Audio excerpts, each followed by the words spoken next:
Nowadays, we've been seeing an uprising with game developers, movie makers, authors, script writers, playwrights, so on and so forth, trying to make more diverse casts, particularly with strong female characters. Now, personally, I don't think that this is a bad thing in the slightest, because it has the potential to bring new and more diverse stories, because let's be honest, there's a lot of characters that are pretty much exactly the fucking same. I liked the new Tomb Raider because Lara Croft was a compelling and likable character, and rather than your typical gung-ho, courageous, intelligent space marine badass, we had a scared, timid, caring, and actually strong-willed girl that was just trying to survive, which in the long run of video games I like, such as Halo, Gears of War, Metro, Stalker, what have ya, felt nice to have something different. I can think of a variety of female side characters that I ended up liking more than the main protagonist. Unfortunately, there's quite a lot of shit female characters. I remember when 343 said they were going to try and make some strong female characters for Halo 5, but then it turned out that none of the characters in Halo 5 were strong in any way whatsoever. As it turns out, you need a good writer in order to have a good character, and that goes for male characters, black characters, female characters, gay characters, human, animal, funny, smart, strong, what have you. If you have a good writer, then you can have a good story. But there's been a consistent issue with a lot of quote-unquote strong female protagonists. Most of them are the complete fucking opposite of strong, which is unfortunate because unless the media form is great in every other way, that lack of a strong protagonist makes for a really boring and uninspiring product. What we have seen in a lot of games and movies in particular are female characters that just fail to feel in the least bit inspiring. And if I had to take a guess as to why this is the case, I'd have to say that it's more than likely due to writers trying to find a way to shoehorn in a more diverse character that simply doesn't fit their vision, because if they're trying to tell a story of a character living in the slums of Detroit, it'll be a little bit difficult to write that character as an Asian woman. Not to say that there aren't Asian women in Detroit, but as a former resident of the city, I can personally attest that that's not really the case. As a writer myself, I can say that it's already difficult enough to write a good character. But when you're trying to force something on that character that doesn't necessarily belong, it makes it a million times more difficult. Now, in some cases, it is necessary. If you're trying to make a story that takes place in Africa and all of the characters are black, there's an actual legitimate reason why that needs to be a thing. But if you're writing a sci-fi story in the far future with everyone is theoretically equal, but you're just trying to make a character transgender because you want to be inclusive rather than forming the character around that specific aspect, then you're going to end up with a character that feels completely out of place. Take the transgender character in Assassin's Creed Syndicate, for example.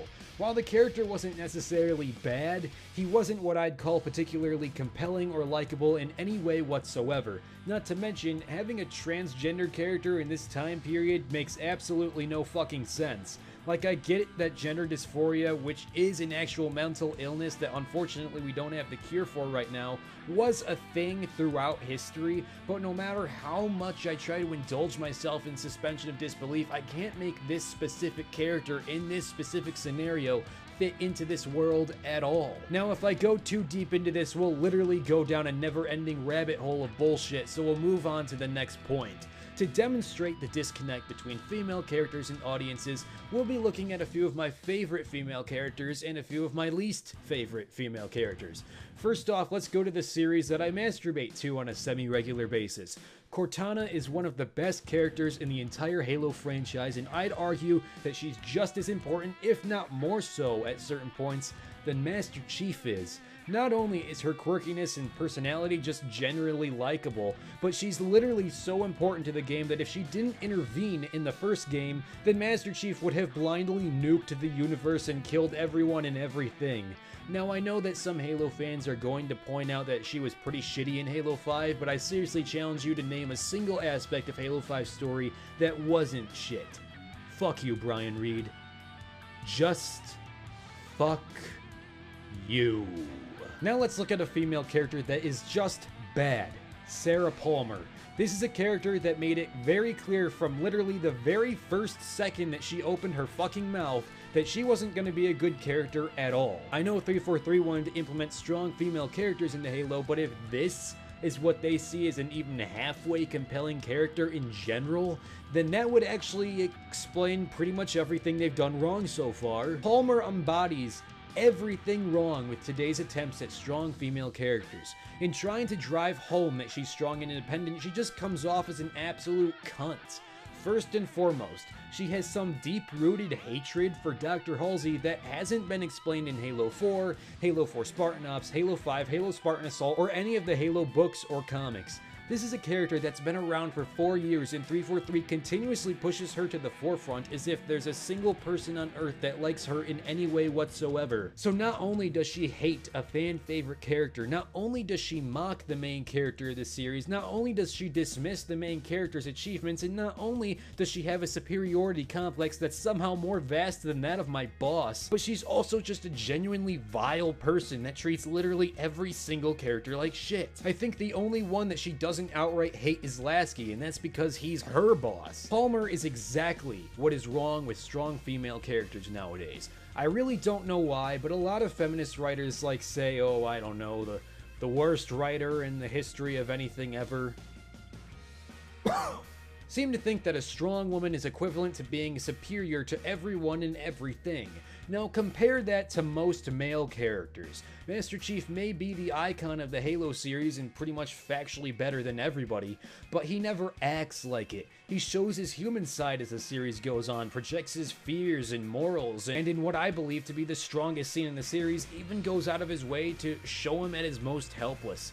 Palmer, on the other hand, gets pissy when she fails to shoot a fan favorite character in the face and blames it on everybody else. Many female characters lack any form of subtlety and end up coming off as rude, disrespectful, and genuinely annoying. But there's also the danger of a character becoming this way rather than just starting off like that, which I'd argue is even more tragic. Let's compare Lara Croft from the 2013 Tomb Raider to Lara Croft from 2015's Rise of the Tomb Raider. In the first game, Lara is probably one of the most relatable and likable characters I've seen in any modern video game to date. While the older games made her out to be the standard badass that honestly was just kinda meh, this game went out of its way to tell a much more human story of survival. Lara Croft was still the charismatic adventurer we saw in the originals, but when faced with a dire situation such as being stranded on an island in the middle of nowhere with no clothes, no food, no weapons, and separated from the rest of her friends, she actually shows some genuinely human qualities that are simply fun to play around with. She gets scared, hurt, frantic, makes mistakes, owns up to them, loses people she's close to, and experiences incredibly traumatic events throughout the course of the game. And it's relatable because she's just a normal person trying as hard as possible to survive. And every time she gets hurt or feels helpless, you actually give a shit and feel sorry for her. Now, let's look at the completely contrasting version of Lara from the sequel. While she's not totally unlikable, there's a huge disconnect between her character in this game from the last. It was like an entirely different person wrote her character and had never actually played the first game to know what her personality was supposed to be like. In fact, so little of what made the first game amazing was contained in this one that it's almost as if you're playing a completely new series. Rise of the Tomb Raider is still one of my favorite games released this year, but the limp characters and Lara's sudden, out-of-nowhere bitchiness was just kinda shitty. She develops a rabid obsession with her father's research and acquires a fuck ton of daddy issues that were never present in the first game. She completely disrespects and even offends the locals, undermines her own friend that was probably one of her biggest supporters in the first game, and when she actually has to save him at some point, it feels more like out of spite than out of desperation to keep her friends safe. I mean, I know she went through a lot in the first game, but her personality is completely off in this one. But then again, the story wasn't particularly good. Rise of the Tomb Raider is one example that's kind of strange just because the game itself is actually pretty good and improved on almost everything from the last game, but the writing just wasn't quite as good, and whoever wrote Lara seemed to not have a good understanding of who she was as a character and immediately resorted to the typical "I is be stronger than you, durr" characters that I've been talking about. But let's look at something other than just video games and instead focus on movies. One of my favorite movie series of all time is Alien. What made it so much fun aside from the horror and action aspects was that Ripley was just a good character that's drastically affected by extremely traumatic events. While Ripley does come off at times as being rude and disrespectful, there's an actual good reason behind it. She's betrayed by someone she trusts, loses all of her friends, loses her daughter, loses her cat, loses pretty much everything and everyone she's ever had, and bore witness to an alien literally butchering everybody 3 fucking times. What makes her likable is that she's the vulnerable badass. She can be killed at any moment just as easily as anybody else, but is still brave enough to go out and try to fight. Not to mention, she's typically a lot fucking smarter than everybody else, because while everyone else is just your typical horror movie idiot, she's the voice of reason that people just refuse to listen to, and you find yourself getting angry at everyone else because they're not listening to the one that actually knows what the fuck she's talking about.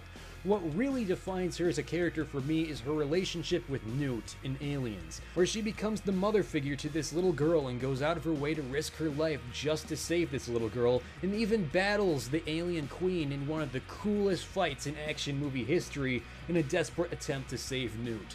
This was kind of ruined in Alien 3 when Newt was killed off for basically no reason, but I also really liked Alien 3 for the claustrophobic nature of the film and Ripley's more emotional, my life just really fucking sucks right now, take on her character. We're ignoring Aliens Resurrection. That movie was stupid for more reasons than I care to count. Ripley is one of the best characters in movie history, at least in my opinion, and what I call a very good, strong female character. Now let's look at a bad one. Rey from The Force Awakens is stupid, but I also feel like people blew her way out of proportion. My problem with Rey isn't the general bitchiness that I've expressed multiple times throughout this video, but rather she's clearly been written by a retard. This here is the most inconsistent character in existence. She changes her personality more than Hillary Clinton changes her opinions on political issues. In one scene, she seems like the charismatic survivalist, and in the very next scene, she's the cold, heartless bitch. Then in the next, she becomes a moral standard for the movie doing the right thing. And then in that very same scene, attacks the guy that she didn't even know. Then she becomes an expert pilot of a ship she's never been on before. Then becomes a scared and desperate girl. Then she becomes a mean bitch. Then she becomes scared again. Then she becomes really enthusiastic and happy. Then melodramatic and wondrous. Then scared again. Then pissy. Then neutral. Then a bitch. Then out of nowhere, she becomes omnipotent. There's literally no consistency to her character whatsoever. Even though I really liked The Force Awakens, I really hated Rey. I watched this movie like 10 times, and I still can't describe her personality in a single sentence. While there was really only one case where she was an outright bitch that made me audibly groan with annoyance, I was more so annoyed with her bland and completely uninteresting personality. Now, to be clear, she really isn't much different from Luke Skywalker, considering that Luke was also an annoying little bitch and completely unlikable in A New Hope, but I have much more of an issue with Rey, just because time and time again she goes out of her way to be as random as possible. Now yeah, you can argue that the vision scenes prove that there's more to her past than we know yet, and I definitely agree, but when she suddenly knows more about the Millennium Falcon than Han Solo does, and knows how to use a Jedi mind trick without ever having seen or heard of it, and earlier in the movie being stupid enough to think that all the previous movies never happened, despite there being an overwhelming amount of evidence that says otherwise, as well as out of nowhere knowing all of Kylo Ren's motivations, it's kind of difficult to defend the poorly written nature of her character. Although I do want to throw in that if you're one of those retards that has an issue with the lightsaber duel, then you're wrong. A, because Kylo Ren isn't a Sith Lord. B, because Finn actually put up a good fight against this little bitch despite not being able to use the Force at all. C, because Rey's had presumably decades of experience using a staff, so it would make sense that she could use a sword as well. And D, because Kylo Ren's a lunatic with the emotional control of a 15-year-old. But if we stay on this subject too long, we'll literally be here forever, so I may as well start to wrap this up. Strong female characters are not a bad thing. If anything, I'm very welcome to the idea just because after 2013's Tomb Raider reboot, it's proven to me that we can get some really fucking awesome stories with female leads in them. But I think we also need to be on the lookout for characters that are simply badly written. The issue with many of these female characters is that they're written to be total emotionless cunts without the slightest lick of a personality whatsoever and end up being incredibly inconsistent. So in other words, my ex-girlfriend. I probably shouldn't have dated a third-wave feminist. There's a world of opportunity for strong female protagonists for sure, but bad writers and raging feminists that think that a bitch means being a strong character serve only as a detriment to gaming, movies, books, comics, etc. And I'd even argue that they're undermining good female protagonists because for some benign fucking reason, people are stupid enough to look at this character and be like, yeah, that's totally on par with Ripley and Cortana. So, how do we combat these kinds of characters? Well, first off, educate people on good characters and show them being a cunt doesn't mean you're a good character. Because it doesn't matter whether or not you're a man or a woman. If you're a stupid cunt, you're a stupid cunt. But no matter how big your tits are, you're not gonna make me like you. But I mean, I guess it would have worked a little bit for the cast of Ghostbusters. Oh, and stop hiring Karen Traviss to write things. Stop it. She sucks. She ruins literally everything. Stop it.